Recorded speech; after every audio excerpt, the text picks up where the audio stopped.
Highlander 2022 täze Highlander isleyenler için bu menden abzor yürütü siz için täze Highlander'ı yok mu diyenler için 2022 geldiğine arasında 2022 çıkan olanlar birinci bilen salondan başlayalım. Ondan sonra daş vidini i uca funksiyonçuklarını görkederim size. Görüşünüz yani ser salon idealini hiç çili çızık yine bir zat on zatlar yok. Hemme daha değerler görkederim size. Radnoy Prabek 15.700'dür.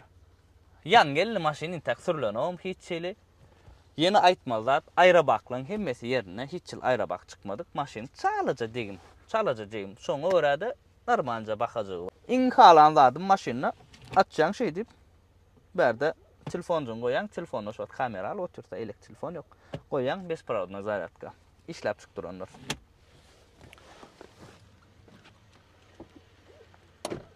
İlk sidyeni yalan sastayaniyatı. Bir tev sidyeni dikte berde.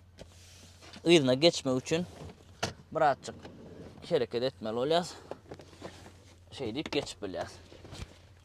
2019 Highlander'dan ıydı giyinirek has arkayın oturup böyle berde. Kakras köp çağırlar için. İzine yatacağım. Udobno.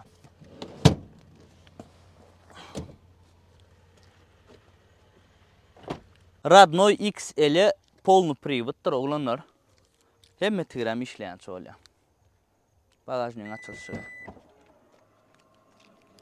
Kovaran şunga funksiyaları. Meylaşın funksiyonu öne kovu. Bagajın metal 2019 Highlander'ın kâlı, ön Highlander'ın kâlı. 3 köşk saat yok. Verden şey edip çeksek ul olduk böyle. Barana funksiyon.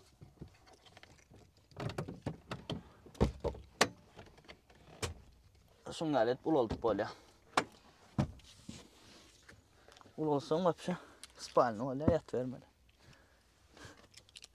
Kaldıralı.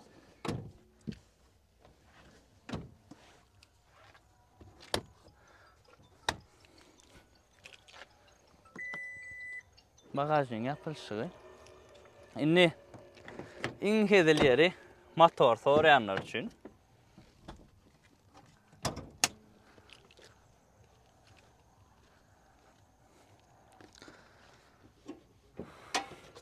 Üç çarpı motor 298 atın gücü. 3 köşk saat yok. Edil ön Highlander'lan kâlı. Maşinin otlanışı.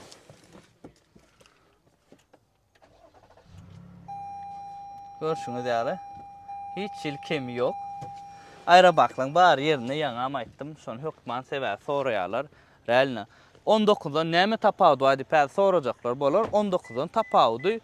Gatı bir uluyu del yönü bir teyze maşina geçenin bildir yani. Yönü o anır o şu yaman zat diye yani. Ongal üç köşk del yönü. Realne bildir ya. Teyze maşinliği, içinin saloncuğu, onun bir çekiciliği, önünün mordocuğu, bilen bir dayıcı olup durdu. Yönü çekiciliği hem süröngde basangda bildir ya. Çekiciliği zadı önküden 19'dan has güçlürek geliyor bu. Zavatskoy 18'lik diskalarına hiç yıl hissat ütköden derler. Hem de Zavatskoy. Bundan aşkada maşinamız badır olanlar. Maşin günümüzde yaran olsa aşağıda men numarlamı koyacak, tanrılamı. Geçin yazın, can edin, neyme udobnu olsa size arkayın menüler havarlaş bilyaniz. Maşin satlıkta dur. Renki ütködülönür, şon soruyalar eski onun win saat gerek olsa ama arkayın yaz verin. Renki ütködülön yönü hiç yili degim yok. Arası ayra baklarım yerinde. Canı sağ olsun.